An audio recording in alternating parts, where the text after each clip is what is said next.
السلام علیکم ورحمۃ اللہ وبرکاتہ۔ حضرت سلیمان علیہ السلام نہر کے کنارے بیٹھے ہوئے تھے کہ ان کی نگاہ ایک چونٹی پر پڑی جو گیہوں کا ایک دانہ لیے نہر کی طرف جا رہی تھی۔ حضرت سلیمان علیہ السلام اس کو بہت غور سے دیکھنے لگے۔ جب چونٹی پانی کے قریب پہنچی تو اچانک ایک مینڈک نے اپنا سر پانی سے نکالا اور اپنا منہ کھولا تو یہ چونٹی اپنے دانے کے ساتھ اس کے منہ میں چلی گئی۔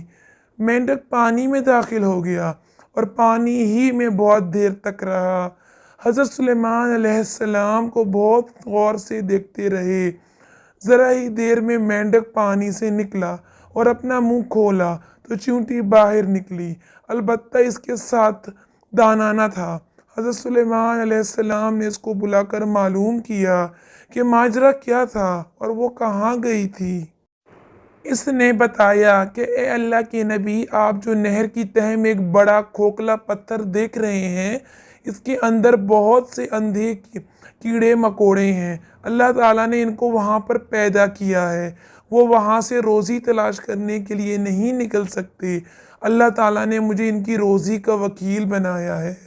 میں ان کی روزی کو اٹھا کر لے جاتی ہوں اور اللہ نے اس مینڈک کو میرے لیے مسخر کیا ہے تاکہ وہ مجھے لے کر جائے۔ اس کی منہ میں ہونے کی وجہ سے پانی مجھے نقصان نہیں پہنچاتا۔